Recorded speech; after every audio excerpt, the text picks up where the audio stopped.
तो आज की क्लास में आप सभी लोग न्यूमेरिकल प्रॉब्लम को सीखेंगे और साथ ही साथ कुछ और भी महत्वपूर्ण टॉपिक पढ़ेंगे, है ना। कल कुछ हमने पीडीएफ के साथ में मतलब जितनी चीजें सिखाई थी आपको, उसके साथ साथ काफी मैटर लिखा हुआ आपको पीडीएफ भी मैंने भेजा था। अब कुछ बच्चों के कमेंट्स आए कि सर इसे लिखना भी है क्या, सर इसको लिखेंगे तो बड़ा टाइम लगता है, हाथ दर्द होने लगते हैं। तो मेरा उनसे ये कहना है कि प्यारे साथियों, आपको वो सारी चीजें लिखनी नहीं थी। जैसे पैनल पीडीएफ में मैं जब लिख करके जो चीज पढ़ाता हूं या फिर जो चीज बिल्कुल टिक कर दूं कि हाँ इसका फार्मूला लिख लीजिएगा, आप उन चीजों के फार्मूले लिख लेते, बस वही आपके लिए बहुत ज्यादा महत्वपूर्ण था। आपको बहुत ज्यादा थ्योरी से मतलब नहीं था, क्योंकि ऑब्जेक्टिव क्वेश्चन में फार्मूले बन जाते हैं, फार्मूले से संबंधित प्रश्न बन जाते हैं, इस वजह से आप उन्हें पढ़ सकते हैं, है ना। तो बहुत ज्यादा आपको लिखने की जरूरत वो नहीं थी कि आप बहुत ज्यादा लिखें अपने नोट्स में जितना बोल रहा हूं उतना आप लोग लिखते हुए चलेंगे। आपका चैप्टर नंबर 4 का नोट्स प्यारे साथियों अपलोड हो चुका है, ठीक है। चैप्टर नंबर 4 का नोट्स अपलोड हो चुका है, आपको मदद मिल सकती है। जितना पैनल पीडीएफ भेजा गया आपको चैप्टर 4 का, हम जो पढ़ा रहे थे लगातार डेरिवेशन करा रहे थे, बायोसेवर्ट का नियम के अनुप्रयोग और एम्पियर का परिपथी नियम, एम्पियर के परिपथी नियम के अनुप्रयोग, तो समांतर चालकों के बीच लगने वाला चुंबकीय बल, साइक्लोट्रॉन, ऐसे बहुत सारे मुद्दों पर हमने बात की थी चैप्टर नंबर 4 में, और उन सभी का डेरिवेशन, उन सभी की थ्योरी आपके जो एप्लीकेशन के भीतर अपलोड कर दिया गया है नोट्स को। साथ ही साथ कुछ न्यूमेरिकल प्रॉब्लम भी है, ठीक है, कुछ न्यूमेरिकल प्रॉब्लम भी है जो हमने कुछ करवाए हैं, एक दो नहीं करवाए हैं, तो आप उनको प्रैक्टिस कीजिएगा। और ऑब्जेक्टिव क्वेश्चन भी साथ में है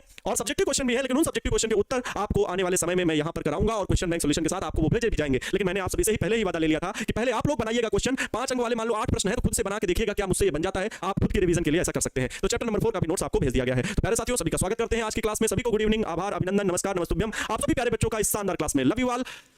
हाँ क्लियर, हाँ गुड मॉर्निंग भाई, गुड इवनिंग। चलते हैं प्यारे बच्चों, चलिए नेक्स्ट हम लोग कल जो बात किए थे, बहुत सारी बातों पर बात किए थे। चुंबकीय प्रेरण बी के विषय में बात किए थे।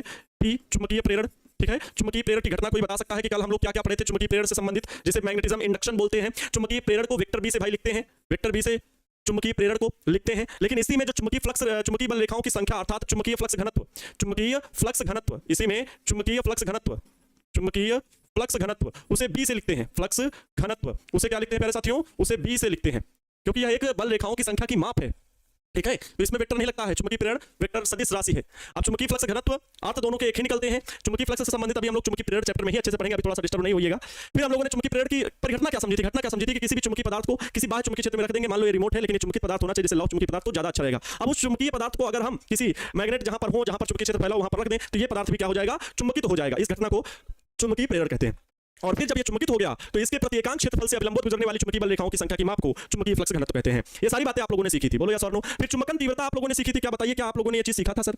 हाँ बताएंगे, हाँ सर बिल्कुल हम आपसे ही सीखे थे। चुंबकन तीव्रता, चुंबकन तीव्रता किसे कहते हैं, तो आप सभी प्यारे बच्चों का जवाब आना चाहिए। चुंबकन तीव्रता का अर्थ होता है I बराबर वेक्टर m अपान में भी, वेक्टर I बराबर वेक्टर m अपान में भी एकांक आयतन में किसी चुंबकित पदार्थ के एकांक आयतन के चुंबकीय आघूर्ण को, एकांक आयतन v को 1 मान लो तो I बराबर m हो जाएगा। भाई जब क्या आप मान लेंगे परिभाषा बनाने के लिए v बराबर 1, तब 1 मीटर क्यूब, क्योंकि आयतन का मात्रक मीटर क्यूब होता है, 1 मीटर क्यूब। तो I बराबर बताओ क्या हो जाएगा, v का मान 1 रखिए तो केवल m के बराबर बचेगा ना, I बराबर वेक्टर m। तो हम लोग परिभाषा ये बना लेते हैं कि किसी चुंबकीय पदार्थ के एकांक आयतन का चुंबकीय आघूर्ण उसके चुंबकन की तीव्रता कहलाता है। सर चुंबकन तीव्रता थोड़ा सा कल हम कम समझे थे, फिर से समझना। अब इस वस्तु को हमने क्या किया था, अभी किसी भी एक समान चुंबकीय क्षेत्र जहां पर फैला हुआ है वहां पर रखे थे, तो ये क्या पदार्थ हो गया, चुंबकित हो गया। मतलब ये अब एक खुद अपने आप में चुंबक की तरह व्यवहार करेगा, इसका अब खुद अपना एक चुंबकीय क्षेत्र होगा। अब उसके चुंबकीय क्षेत्र की जो तीव्रता होगी उसे चुंबकन तीव्रता कहेंगे।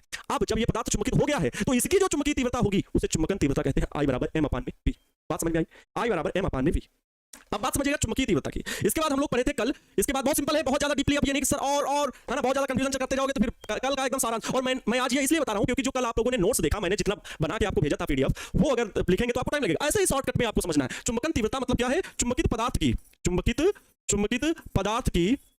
पदार्थ की चुंबकीय तीव्रता, चुंबकित पदार्थ की चुंबकीय तीव्रता वही है चुंबकन तीव्रता। मतलब ध्यान से समझो, जो पदार्थ हम रखे किसी चुंबकीय क्षेत्र में, अब वो चुंबकित हो गया, अब उसमें चुंबकीय गुण आ गया, और अगर उसमें चुंबकीय गुण आ गया तो उसकी कुछ तो तीव्रता हो गई, तो उसी को चुंबकन तीव्रता कहते हैं। लेकिन सर आपने ठीक चलो बात मान गए, लेकिन एक पॉइंट तो ये बताया था, दूसरा पॉइंट आपने ये बताया था, तीसरा पॉइंट आपने ये बताया था जो कि इसी से मिलता जुलता था, चुंबकीय तीव्रता। अब ये क्या है, हाँ चुंबकीय तीव्रता। सर बार बार वही शब्द जैसे लग रहे हैं, एक ही समान, इसीलिए कंफ्यूजन था सर। बाकी हम जानते हैं आप सही बता रहे थे, आप लोगों का मत यही है, लेकिन सर आपने जो बताया ना वो थोड़ा कंफ्यूजिंग वर्ड थे, जो शब्द थे वो कंफ्यूजिंग आपको लग रहे थे। ध्यान से सुनना, चुंबकीय तीव्रता जिसे वेक्टर h से लिखते हैं, ये क्या है, ध्यान से सुनना। जब हम किसी चुंबक को, ये इस चुंबक को चुंबकीय क्षेत्र में रखे, ध्यान से सुनना, ध्यान से सुनना, इस चुंबक को नहीं, सॉरी चुंबकीय पदार्थ को, इस चुंबकीय पदार्थ को किसी चुंबक के आसपास रखे, तो मतलब किसी चुंबकीय क्षेत्र में रखे तो ये पदार्थ चुंबकित हो गया।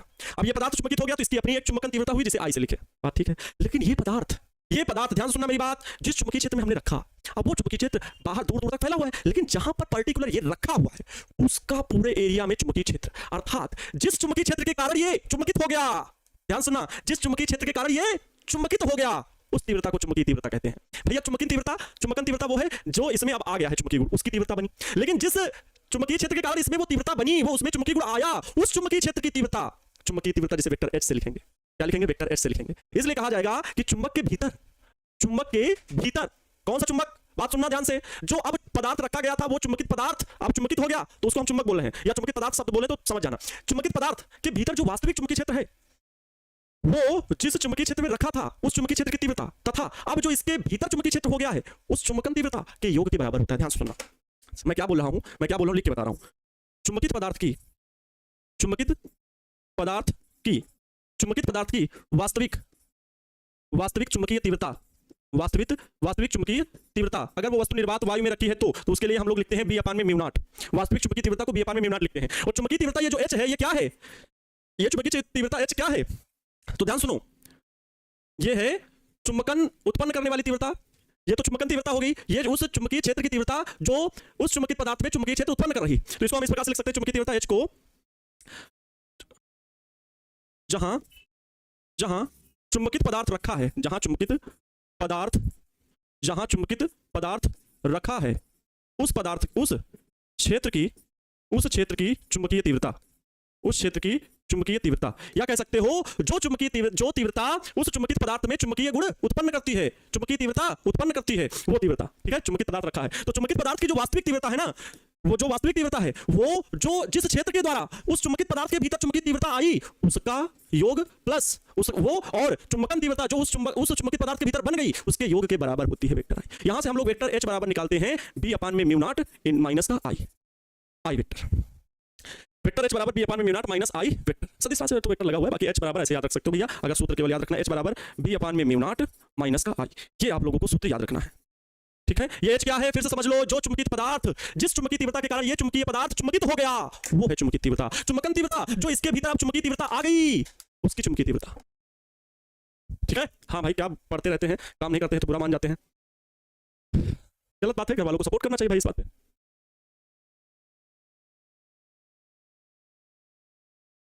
बिल्कुल इमरजेंसी,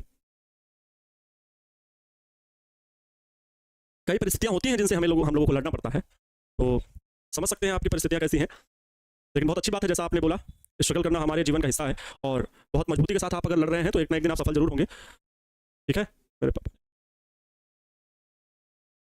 पढ़ना चाहता हूँ।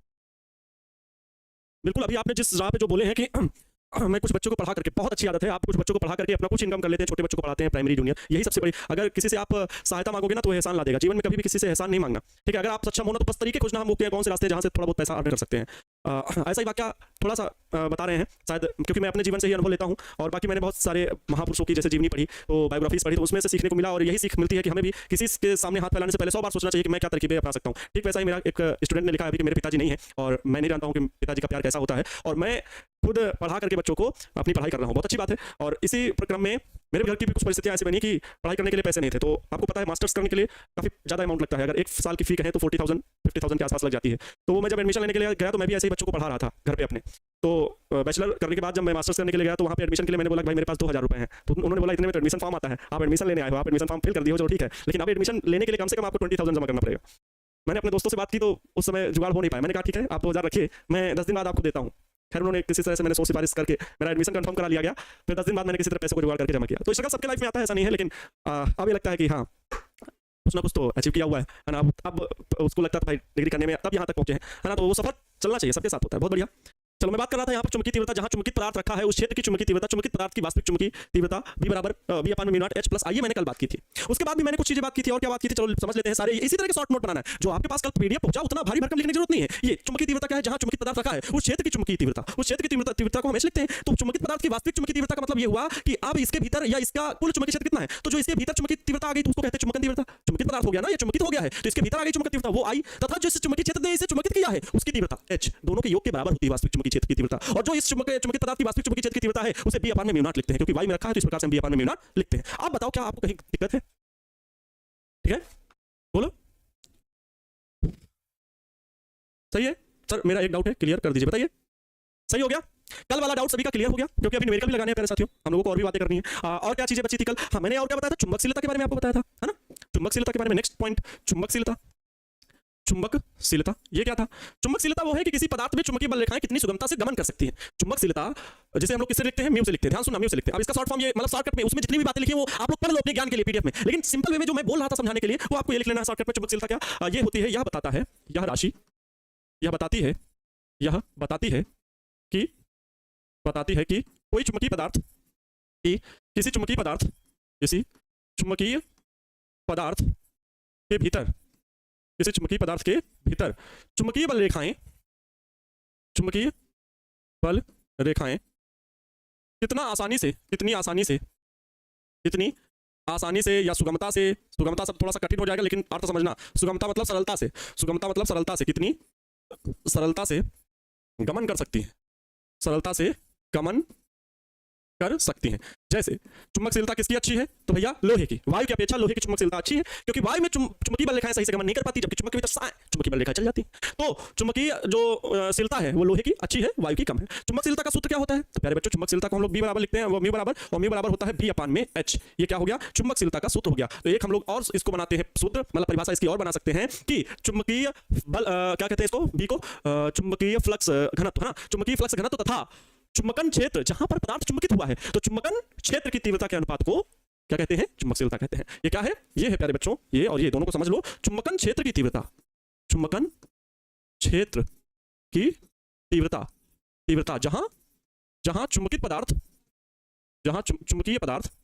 जहां चुंबकीय पदार्थ क्या हुआ है? चुंबकित हुआ है। जहां चुंबकीय पदार्थ चुंबकित हुआ है। बोलो किसी को अब डाउट है? छोटी छोटी परिभाषाएं हैं, लेकिन आप लोग कंफ्यूज थे। बी क्या है? तो चुंबकीय फ्लक्स घनत्व है, बताने की जरूरत नहीं है, कई बार बता चुके हैं। चुंबकीय फ्लक्स घनत्व। अब चुंबकीय फ्लक्स घनत्व क्या है? तो जो चुंबक है, जो चुंबकीय पदार्थ है, उसके प्रत्येकांक क्षेत्रफल से जितनी अभिलंबवत चुंबकीय बल रेखाएं गुजर रही हैं, उनकी जो टोटल माप है, उसे क्या कहेंगे? चुंबकीय फ्लक्स घनत्व कहेंगे। क्लियर? सर चुंबकशीलता को म्यू नॉट लिखते हैं, निर्वात की चुंबकशीलता को म्यू नॉट लिखते हैं। चुंबकशीलता को नहीं, निर्वात की चुंबकशीलता को म्यू नॉट से लिखते हैं। ध्यान सुनना, निर्वात की चुंबकशीलता को म्यू नॉट से लिखते हैं। हाँ सही बोलती है नानी कि आप दिन भर मोबाइल देखती रहती है, बिल्कुल गलत काम है। क्लियर? देखो अच्छा, म्यू बराबर B/H, ये सूत्र हो गया। एक हम लोगों ने और फिर पढ़े थे, हम लोग क्या पढ़े थे? सापेक्ष चुंबकशीलता। बोलो क्या ये भी पढ़े थे? सापेक्ष चुंबकशीलता। ये बताओ क्या पढ़े थे? सापेक्ष चुंबकशीलता, जिसको हम लोग किससे लिखते हैं? म्यू आर से लिखते हैं। बोलो किससे लिखते हैं? म्यू आर से लिखते हैं। अब ये किसके बराबर होगा? सापेक्ष चुंबकशीलता किसके बराबर होगा?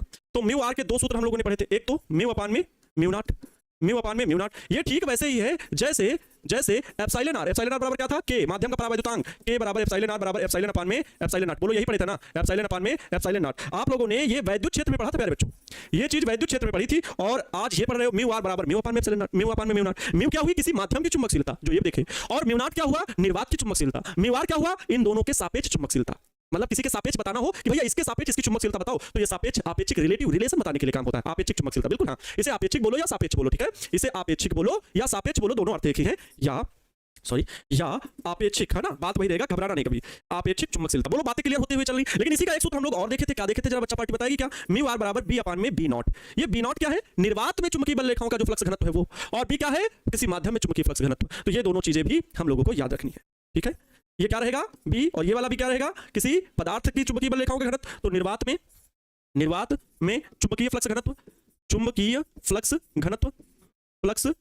ये कल की क्लास का ही रिवीजन चल रहा है, लेकिन कल की क्लास आप लोगों ने कहा पीडीएफ में सर पढ़ाया, मुझे समझ में नहीं आया, तो मैं आप सभी का प्यार का भूखा, आप सभी के प्रेम का भूखा आनंद सर फिर से वही चीज को दोहराते हुए आपको समझाने के लिए कि रिवीजन में बस छोटे छोटे ये फार्मूले हैं और छोटी छोटी परिभाषाएं हैं, इनका डेरिवेशन नहीं होता है, और ना ही मतलब किसी भी बुक में है, कहीं भी बुक में ये डेरिवेशन नहीं। ये प्रयोग करने के बाद अलग अलग चुंबकीय पदार्थों को रख करके वो किस माध्यम में रखे हैं, उनके चुंबकीय गुण ज्ञात करके ये सूत्र बनाए गए, है ना? तो इनका कोई डेरिवेशन नहीं है, डेरिवेशन में बताता, किसी बुक में मिल जाए तो बता देना, मेरे पास भेजना, मैं उसको समझ के बता भी दूंगा। वैसे इनका डेरिवेशन नहीं, है ना? तो म्यू आर बराबर B/B0, इनके डेरिवेशन है, मैथमेटिकली है, लेकिन वो उन लोगों का कैलकुलेशन है, साइंटिस्ट का, ठीक है? वो पर्टिकुलर रिसर्च पेपर में मिलेगा। अब रिसर्च पेपर का कोई कट पेस्ट करके कोई भेज दिया हो तो बात अलग है, नहीं तो इनके डेरिवेशन ये उनके रिसर्च पेपर के अकॉर्डिंग बनाए गए सूत्र होते हैं।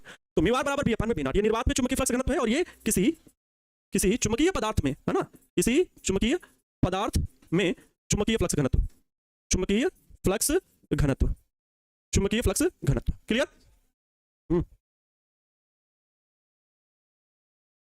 ठीक है जी सर।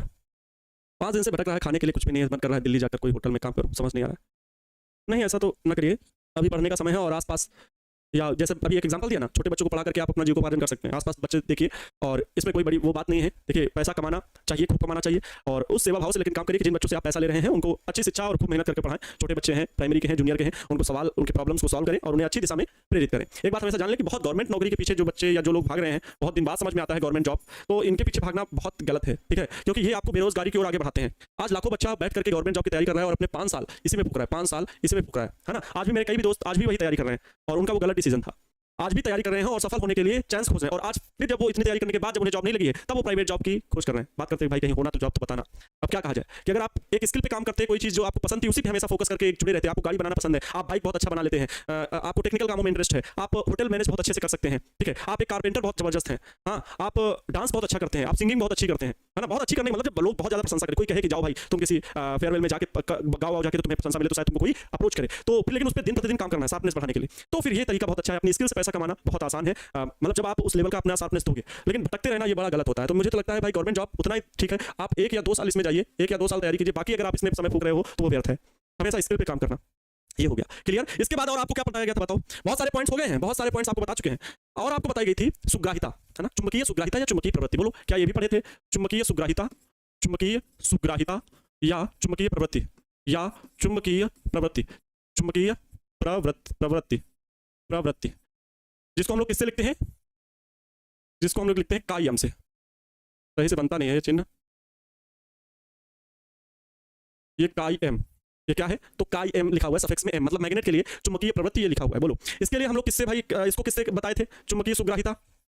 चुंबकीय सुग्राहिता, किसी पदार्थ में कितनी सुगमता से चुंबकीय गुण उत्पन्न हो सकता है, ये उसकी सुग्राहिता बताती है। किसी पदार्थ के भीतर चुंबकीय गुण कितनी सहजता से उत्पन्न हो सकता है, किसी पदार्थ के भीतर, ठीक है, किसी पदार्थ के भीतर, किसी चुंबकीय पदार्थ के भीतर, चुंबकीय पदार्थ के भीतर, पदार्थ के भीतर कितनी सुगमता से, कितनी सहजता से या कितनी सरलता से, सरलता से चुंबकीय गुण उत्पन्न हो सकता है, चुंबकीय गुण उत्पन्न हो सकता है, हो सकता है, यह सुग्राहिता स्पष्ट करती है, सुग्राहिता बताती है, ऐसा लिख लो, सुग्राहिता बताती है। तो हम लोग क्या कहते हैं कि किसी भी पदार्थ की जो चुंबकन की तीव्रता है, वेक्टर आई कह लो, आई, वो किसके अनुक्रमानुपाती है?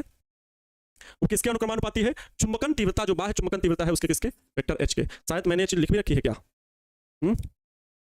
वो किसके अनुक्रमानुपाती है? एच के, ये बता दिया था कल, है ना। आई अनुक्रमानुपाती एच, और यहाँ से आई इज इक्वल टू, जब चिन्ह हटाएंगे अनुक्रमानुपाती का एक नियतांक आएगा और नियतांक के रूप में यही आता है जाई एम वेक्टर एच। जहाँ ये काई एम, इसे क्या बोलेंगे याद रखेंगे? काई एम, ठीक है, याद रखें काई एम एक नियतांक है, एक नियतांक है जिसे चुंबकीय सुग्राहिता कहते हैं, जिसे चुंबकीय सुग्राहिता कहते हैं, सुग्राहिता कहते हैं, क्लियर, जिसे चुंबकीय सुग्राहिता कहते हैं। सर क्या हमारे अंदर चुंबकीय बल है? बिल्कुल है। इस पदार्थ संसार की हर एक वस्तु चुंबकीय पदार्थ है, इस हर एक वस्तु के भीतर थोड़ा थोड़ा थोड़ा थोड़ा थोड़ा बहुत थोड़ा चुंबकीय गुण है ही, ठीक है, मैंने ये बात बताई भी थी। हाँ, नेटवर्क प्रॉब्लम हो रहा है, हाँ आज ऊपर से नेटवर्क प्रॉब्लम हो रहा है, हर वीडियो लेक्चर थोड़ा थोड़ा फंस रहा है।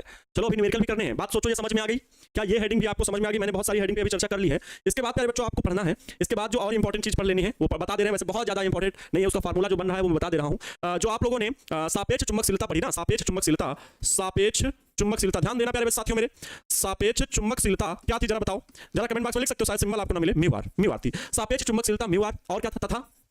तथा चुंबकीय सुग्राहिता, चुंबकीय सुग्राहिता, चुंबकीय सुग्राहिता काई एम, ये क्या था? काई एम में संबंध। अगर ये सूत्र ऑब्जेक्टिव में पूछ लेगा तो कैसे बताओगे संबंध क्या होता है? ये कई बार अगर पूछ लिया तो भाई कैसे जवाब दोगे? तो मेरी जिम्मेदारी बनती है कि मैं आपको ये चीज बता दूं, ठीक है, मैं आपको ये चीज बता दूं कि म्यू आर तथा काई एम में संबंध क्या होता है। अच्छा देखो, म्यू आर और काई एम में संबंध, हाँ ये बताना है बिल्कुल।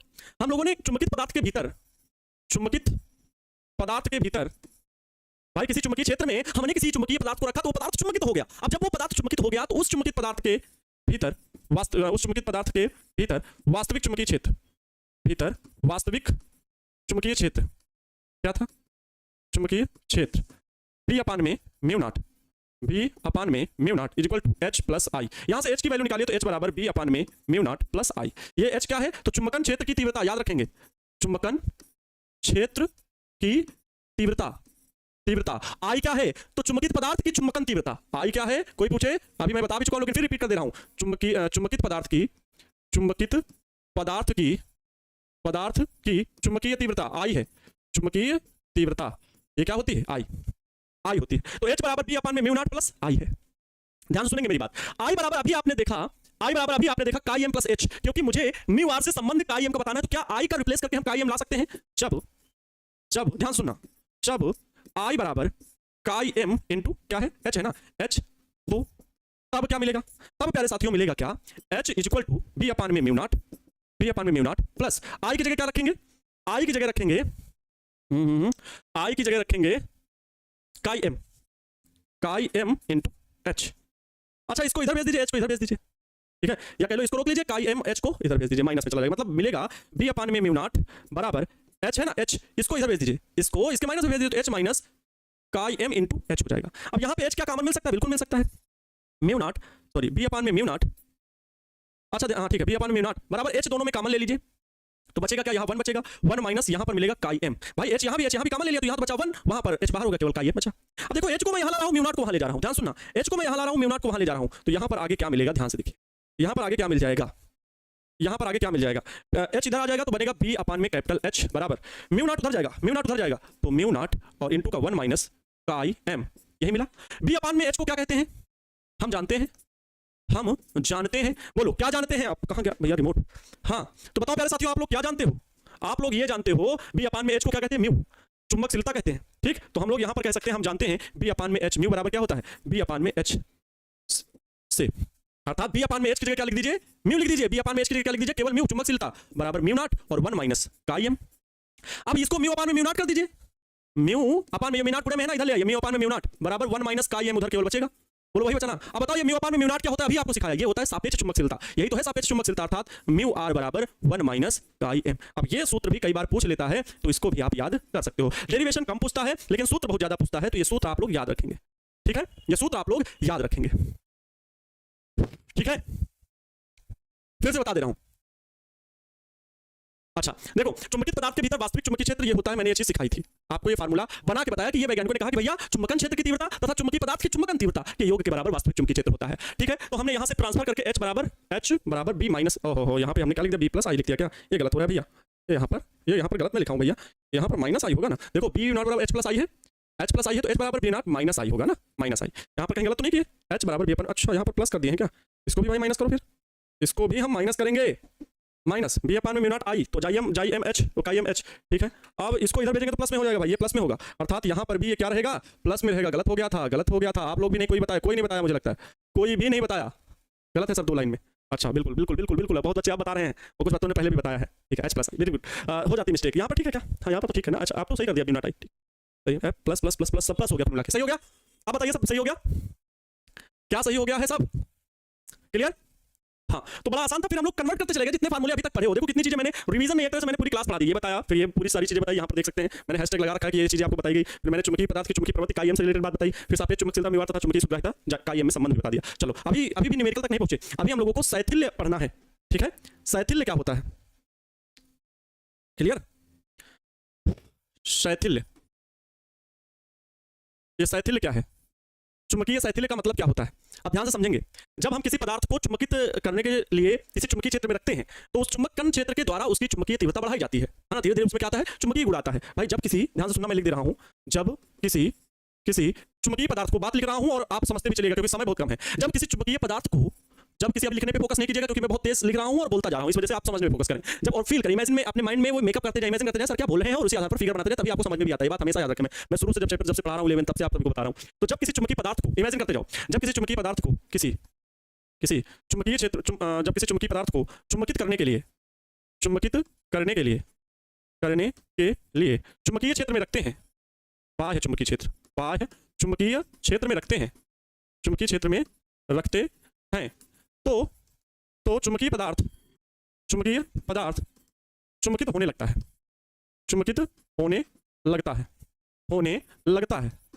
जैसे जैसे हम चुंबकन क्षेत्र कौन, जो चुंबकन तीव्रता उस चुंबकित पदार्थ की बढ़ा रहा है, जैसे जैसे चुंबकन क्षेत्र की तीव्रता, मैं सिंबल लिख दूंगा तो समझ में आ जाएगा, चुंबकन क्षेत्र की तीव्रता वेक्टर H को बढ़ाते हैं, तो चुंबकित पदार्थ थोड़ा राइटिंग हो सकता है काम अच्छी बने क्योंकि मैं स्पीड में लिख रहा हूं, चुंबकन तीव्रता कैसे लिखते हैं, I से, I भी बढ़ने लगती है, आई भी बढ़ने लगती है, चुंबकन तीव्रता भी बढ़ने लगती है। अब इसका ग्राफ देखो, अब इसके बीच यही जो लूप बनता है, यहां पर लिख रहे हैं, इस प्रक्रिया में चित्र में बने लूप को शैथिल्य कहते हैं, शैथिल्य कहते हैं।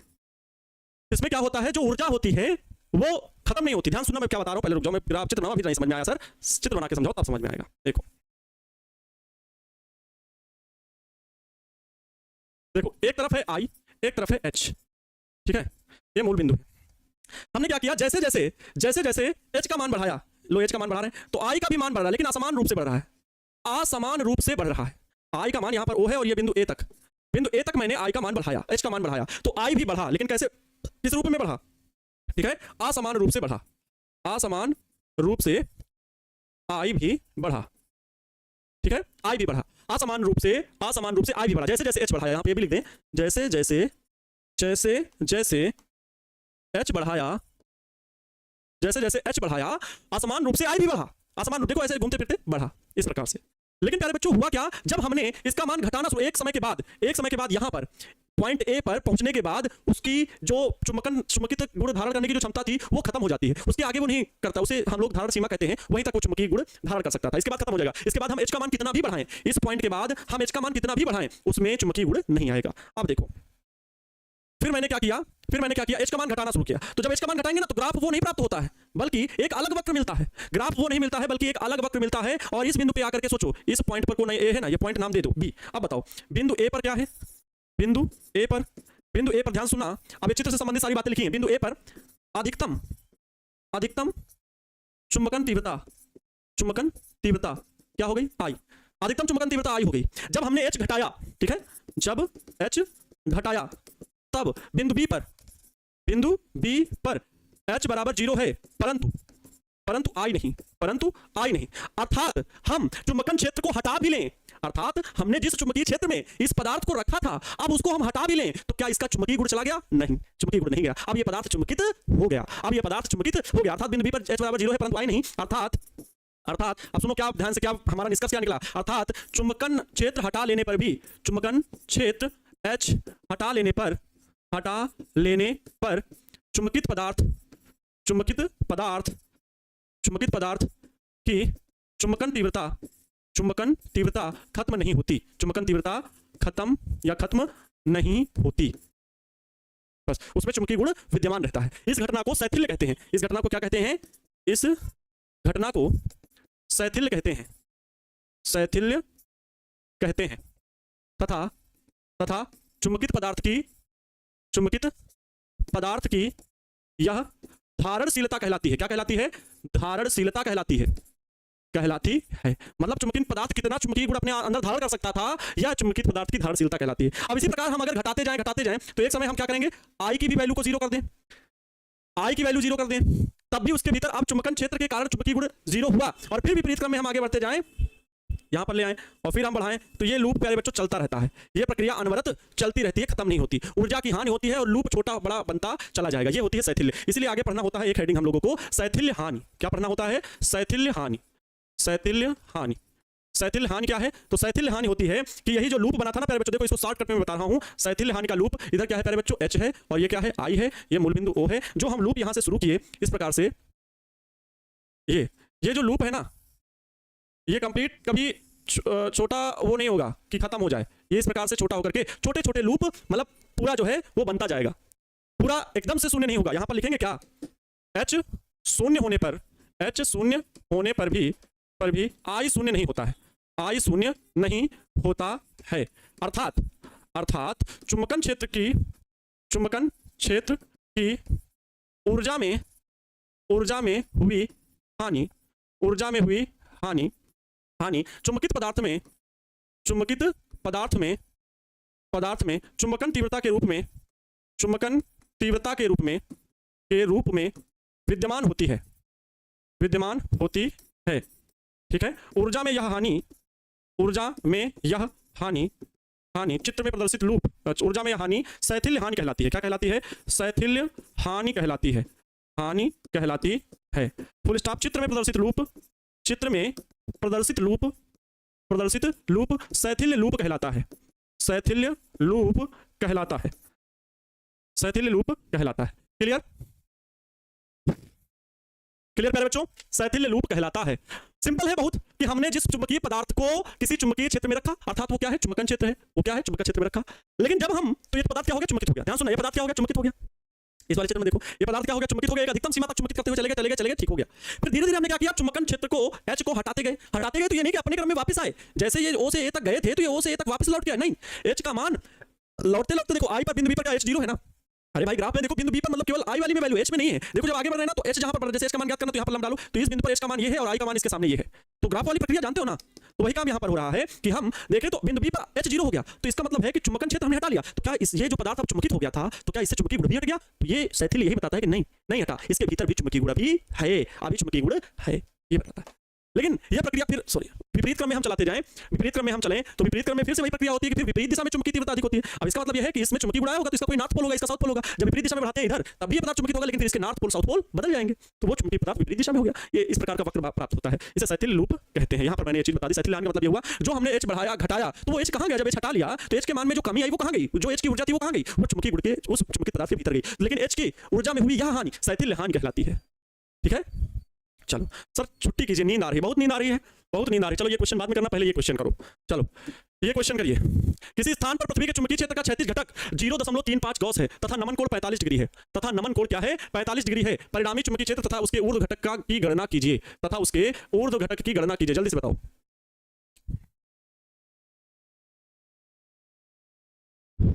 बताओ। चलो अच्छा, आज के लिए मैं क्या कर दे रहा हूं, आपको कल ये न्यूमेरिकल करवा दूंगा, है ना। कल पूरी क्लास न्यूमेरिकल ही चला दे, है ना, क्यों परेशान। सर जी आपके हाथ में कौन सा मीटर है, क्लियर है सर जी, है ना।